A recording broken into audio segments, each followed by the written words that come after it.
नमस्कार, जीएस केंद्र में आपका स्वागत है। पीछे क्लास में हम लोग पिट्यूटरी ग्लैंड पढ़ रहे थे और पिट्यूटरी ग्लैंड में मैंने आपको बताया था कि यह ग्लैंड 3 खंडों में बटा होता है और उसमें पश्च खंड, मध्य खंड हम लोग पढ़ लिए थे और एंटेरियर पार्ट मतलब अग्र भाग हम लोग पढ़ रहे थे पीछे क्लास में, और उसी को हम लोग एडिनोहाइपोफाइसिस भी कहते हैं। और इससे 5 हार्मोन निकलते हैं, जिसमें 2 हार्मोन हम लोग पीछे के क्लास में पढ़ लिए थे। एक ग्रोथ हार्मोन जिसको हम लोग सोमैटोट्रोपिक हार्मोन कहे थे और दूसरा थायराइड स्टिमुलेटिंग हार्मोन हम लोग पढ़ लिए थे। आज बाकी के 3 हार्मोन को हम लोग देखेंगे और ये 3 हार्मोन को एक एक करके हम लोग देखते हैं आज।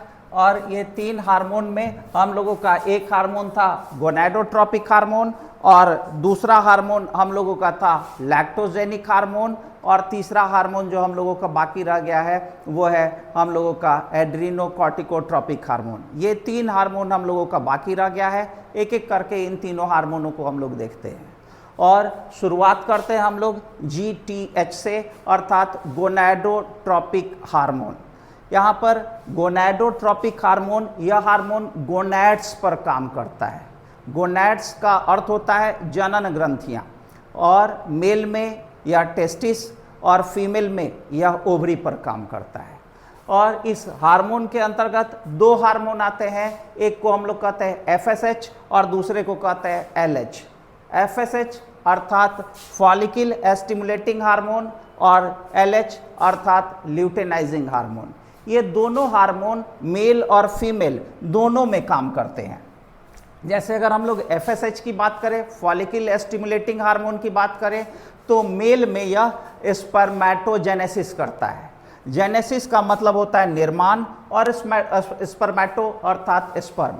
यह स्पर्म के निर्माण में मदद करता है मेल में, जबकि फीमेल में यह ओव्यूलेशन में मदद करता है। ओव्यूलेशन अर्थात अंडोत्सर्जन, ओवरी से अंडा का बाहर जाना ओव्यूलेशन कहा जाता है। तो फीमेल में यह ओव्यूलेशन में मदद करता है, जबकि मेल में यह स्पर्म के निर्माण में मदद करता है। और दूसरा हार्मोन जो ल्यूटेनाइजिंग हार्मोन है, यह भी मेल और फीमेल दोनों में काम करता है। मेल में यह इंटरस्टिशियल सेल को प्रभावित करता है। इंटरस्टिशियल सेल टेस्टिस में पाए जाते हैं और इसी सेल को हम लोग लेडिंग सेल भी कहते हैं।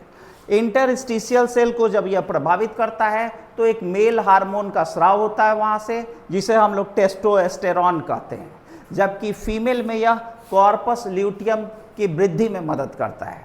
कॉर्पस ल्यूटियम फीमेल के ओवरी में पाया जाने वाला ये सेल्स होता है और उसी के वृद्धि में यह मदद करता है। अगले हार्मोन की तरफ हम लोग आते हैं, लैक्टोजेनिक हार्मोन। ये लैक्टोजेनिक हार्मोन कॉर्पस ल्यूटियम को बनाए रखने में मदद करता है। कॉर्पस ल्यूटियम अगर बना रहेगा तभी एग फीमेल के शरीर से बाहर नहीं जाएगा, अर्थात इस प्रकार यह प्रेगनेंसी में मदद करता है, गर्भधारण में मदद करता है। साथ ही ये चाइल्ड बर्थ के बाद दूध स्राव में भी मदद करता है। अगर इस हार्मोन की कमी हो जाए, लैक्टोजेनिक हार्मोन की कमी हो जाए, तो वैसी माताओं को दूध नहीं हो पाता है। अगले हार्मोन की तरफ हम लोग आते हैं, जो हम लोगों का लास्ट हार्मोन होगा, जिसका नाम है एड्रीनोकॉर्टिकोट्रोपिक हार्मोन, ATH। इसी हार्मोन को हम लोग कहते हैं। यह हार्मोन एड्रीनल कॉर्टेक्स को प्रभावित करता है और आपको याद होगा कि हम लोग पढ़े थे एड्रीनल कॉर्टेक्स से जो हार्मोन निकलते हैं ग्लूकोकॉर्टिकॉइड, मिनरलोकॉर्टिकॉइड, तो उन्हीं के स्राव में ये मदद करता है। धन्यवाद।